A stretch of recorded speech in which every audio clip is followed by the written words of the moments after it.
सोचो, आज से हज़ारों साल पहले इंडिया में एक ऐसी सिविलाइजेशन थी जहां लोग प्लानिंग के साथ बड़े बड़े शहर बना रहे थे। सेंट्रल अमेरिका में लोग आसमान के तारों को देखकर कैलेंडर बना रहे थे और यूरोप के एक आइलैंड पर बड़े बड़े महल और समुद्र के रास्ते दूर दूर तक व्यापार हो रहा था। और अमेरिका में एक ऐसा बड़ा शहर था जहाँ हज़ारों लोग एक साथ रहते थे। ये सब रियल था, लेकिन फिर कुछ बदलने लगा। कहीं शहर धीरे धीरे खाली होने लगे, कहीं लोग अपने पुराने घर छोड़कर दूसरी जगहों पर जाने लगे और कहीं एक पूरी शहरी दुनिया ही धीरे धीरे टूट गई। लेकिन सबसे हैरान करने वाली बात यह थी, इनमें से ज़्यादातर लोग अचानक गायब नहीं हुए थे। लोग बचे थे, लेकिन उनकी पुरानी दुनिया नहीं बची थी। आज स्नैपचैट सब पर हम देखेंगे 4 ऐसी सिविलाइजेशंस जो कभी अपने समय से बहुत आगे थी। और हर सिविलाइजेशन के एंड में एक ऐसा सवाल मिलेगा जिसका जवाब आज भी पूरी तरह नहीं मिला है। सबसे पहले इंडिया। आज से लगभग 4500 साल पहले इंडस वैली या हड़प्पन सिविलाइजेशन अपने सबसे बड़े दौर में पहुंच रही थी। हड़प्पा, मोहनजोदारो, धोलावीरा, लोथल, ये सिर्फ छोटे गांव नहीं थे। यहाँ सीधी सड़कें थी, घर एक प्लानिंग के साथ बनाए गए थे, गंदे पानी को बाहर निकालने की व्यवस्था थी और सबसे खास बात, पानी को जमा करके रखने के लिए बड़े बड़े तालाब और जलाशय थे। धोलावीरा में मिले जल प्रबंधन के निशान देखकर आज भी पता चलता है कि हजारों साल पहले लोग पानी की इंपॉर्टेंस को कितनी अच्छी तरह समझते थे। लेकिन फिर लगभग 1900 BCE के बाद कुछ बदलने लगा। बड़े शहर धीरे धीरे कमजोर होने लगे, शहरों की आबादी कम होने लगी और लोग कई जगहों पर छोटी बस्तियों की तरफ जाने लगे। लेकिन क्यों? यही सबसे बड़ा सवाल है। एक वक्त पर यह भी माना गया था कि शायद किसी बड़े हमले ने सिविलाइजेशन को खत्म कर दिया, लेकिन आज जो सबूत मिले हैं वो कहानी को इतना सिंपल नहीं बनाते। रिसर्चर्स को लगता है कि कई चीज़ें एक साथ हुई होंगी।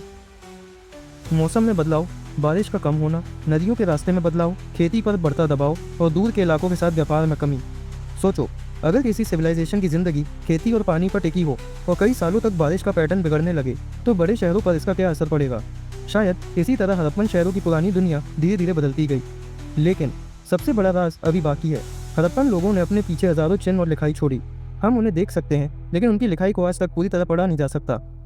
मतलब शायद हड़प्पन लोगों ने अपनी कहानी खुद लिखी थी, बस 4000 साल बाद भी हम उस कहानी को पढ़ नहीं पाए।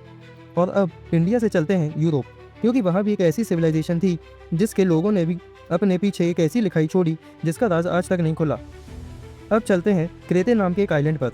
आज से लगभग 4000 साल पहले यहाँ मिनोअन सिविलाइजेशन अपने जोर पर थी। और ये सिविलाइजेशन देखकर एक बात समझ आती है, पुराना यूरोप उतना सिंपल नहीं था जितना हम अक्सर सोचते हैं। मिनोअन्स ने बड़े महल बनाए, दीवारों पर सुंदर पेंटिंग्स बनाई, सामान को जमा करने के रखने की व्यवस्था की और समुद्र के रास्ते दूर दूर तक व्यापार किया। इनका सबसे फेमस सेंटर था नोसोस। लेकिन मिनोअन्स के पास एक और राज था, उनकी लिखाई, लीनियर ए। आर्कियोलॉजिस्ट को इसके बहुत सारे चिन्ह मिले हैं, लेकिन दिक्कत यह है हम आज भी इसका एग्जैक्ट मतलब नहीं समझ पाए। सोचो, एक पुरानी सिविलाइजेशन अपने रिकॉर्ड्स लिखकर चली गई और हजारों साल बाद वो लिखाई हमारे सामने है, लेकिन उसका मैसेज अभी भी हमसे छुपा हुआ है। फिर लगभग 1500 BCE के बाद मिनोअन दुनिया में बड़े बदलाव होने लगे। भूकंप, ज्वालामुखी की घटनाएं, मौसम में बदलाव, व्यापार में रुकावट और ग्रीस के मेनलैंड से आने वाली नई ताकतों का असर, इन सबको मिनोअन से डिक्लाइन से जोड़ा गया है। लेकिन यहाँ भी कहानी इतनी सिंपल नहीं है। मिनोअन्स एक दिन में गायब नहीं हुए, उनकी पुरानी ताकत धीरे धीरे कम हुई और क्रेते में नई ताकतें उभरने लगी। यानी एक बार फिर सिविलाइजेशन खत्म नहीं हुई, उसकी दुनिया बदल गई। लेकिन अब जो सिविलाइजेशन आ रही है उसकी कहानी में एक और चीज़ है, आसमान। क्योंकि इस सिविलाइजेशन के लोग सूरज, चांद और तारों की मूवमेंट को बहुत ध्यान से देखते थे। अब चलते हैं सेंट्रल अमेरिका। यहाँ एक सिविलाइजेशन ने ऐसे बड़े शहर बनाए जिनके बीच में बड़े मंदिर और पिरामिड खड़े थे। नाम था माया सिविलाइजेशन। माया लोगों का सबसे हैरान करने वाला नॉलेज था आसमान और तारों का। उन्होंने सूरज, चांद और दूसरे अक्षीय पिंडों की मूवमेंट को ध्यान से देखा। उन्होंने मुश्किल कैलेंडर बनाए, गणित में एडवांस तरीके यूज़ किए और बड़े बड़े धार्मिक और शहरी स्ट्रक्चर्स बनाए। लेकिन 8वीं और 9वीं सदी CE के आसपास माया के साउदर्न रीजन के कई बड़े शहर धीरे धीरे कमज़ोर होने लगे। और यहाँ एक बहुत कॉमन मिथ है, माया सिविलाइजेशन पूरी तरह गायब हो गई। लेकिन ये सच नहीं है। माया लोग आज भी सेंट्रल अमेरिका में रहते हैं। जो बदला वो था उनके बड़े शहरों का सिस्टम, और रिसर्चर्स को इसके पीछे कई क्लूज मिलते हैं। लंबे समय तक बारिश ना होना, जंगलों की ज़्यादा कटाई, खेती पर दबाव, पानी की कमी, आपस के युद्ध और राजनीतिक लड़ाई।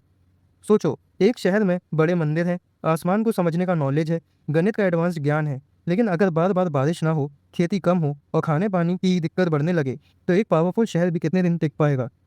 शायद इसी वजह से माया के कई बड़े शहर धीरे धीरे खाली होने लगे। लेकिन यहाँ सबसे इंटरेस्टिंग बात यह है, माया दुनिया एक साथ हर जगह ख़त्म नहीं हुई थी। एक कुछ शहर कमज़ोर हुए, कुछ जगहों पर लोग रहते रहे और कुछ नॉर्दर्न एरियाज़ में माया सेंटर्स बाद में भी इंपॉर्टेंट रहे।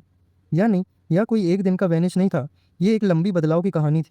और अब आखिरी सिविलाइजेशन, ये वाली शायद आपको सबसे ज़्यादा सरप्राइज़ करेगी, क्योंकि जब अमेरिका की पुरानी सिविलाइजेशंस की बात होती है, हम अक्सर माया और एज़टेक का नाम लेते हैं। लेकिन माया से बहुत दूर आज के यूनाइटेड स्टेट्स में भी एक बहुत बड़ा शहरी सेंटर हुआ करता था।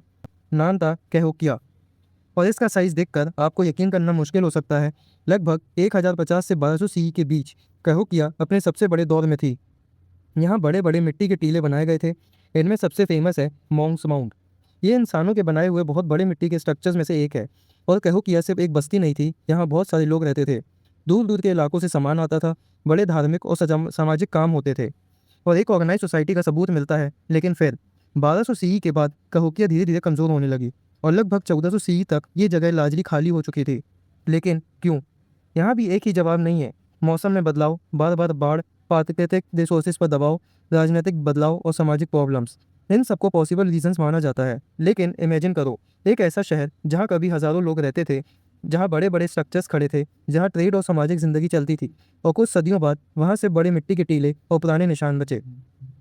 अब एक बार चारों सिविलाइजेशंस को एक साथ देखो। हड़प्पन सिविलाइजेशन लगभग 1900 बीसी के बाद बड़े शहरों का पतन। मिनोअन सिविलाइजेशन लगभग 1500 बीसी के बाद बड़े बदलाव। माया सिविलाइजेशन 8वीं और 9वीं सदी सीई में कई बड़े शहरों का पतन। कैहोकिया 1200 सीई के बाद पतन और लगभग 1400 सीई तक ज़्यादातर खाली। हज़ारों सालों का फ़र्क, अलग-अलग कॉन्टिनेंट्स, अलग कल्चर्स, अलग प्रॉब्लम्स। लेकिन एक बात कॉमन है, ये सिविलाइजेशंस बस हवा में गायब नहीं हुई थीं। लोग बचे, कम्युनिटीज़ बची, लेकिन उनकी पुरानी दुनिया बदल गई। और शायद लॉस्ट सिविलाइजेशन का असली मतलब भी यही है। किसी सिविलाइजेशन का लॉस्ट होना ज़रूरी नहीं कि उसके सारे लोग मर गए। कभी-कभी उनका शहरी सिस्टम टूट जाता है, लोग दूसरी जगहों पर चले जाते हैं, उनकी पुरानी आदतें बदल जाती हैं और कुछ जनरेशंस के बाद जो दुनिया कभी नॉर्मल थी, वो सिर्फ पुराने खंडरों में रह जाती है। हड़प्पन लोगों की वो लिखाई जिसे हम आज भी नहीं पढ़ पाए, मिनोअन्स की लीनियर ए जिसका मैसेज अभी भी एक राज है, माया के खाली पड़े बड़े शहर और कैहोकिया के वो विशाल मिट्टी के टीले, सब एक ही सवाल पूछते हैं, आखिर हमारे साथ हुआ क्या था? और शायद सबसे इंटरेस्टिंग बात यह है, हमारे पास कोई जवाब नहीं है, लेकिन पूरी कहानी अभी भी मिसिंग है, क्योंकि जो लोग इन शहरों को बना कर गए, उनके पास अपनी पूरी कहानी थी। हमारे पास सिर्फ उनके छोड़े हुए निशान हैं। अगर आपको हिस्ट्री के ऐसे हिडन मिस्ट्रीज पसंद है, जहाँ हर जवाब के पीछे एक नया सवाल छुपा होता है, तो स्नैप फैक्ट्स आपको सब्सक्राइब कर लेना, क्योंकि दुनिया का पास्ट सिर्फ वो नहीं है जो हमें बुक्स में पढ़ाया गया। सबसे इंटरेस्टिंग कहानियाँ अक्सर उन खंडरों के बीच छुपी होती हैं, जिनके राज हम आज भी ढूंढ रहे हैं।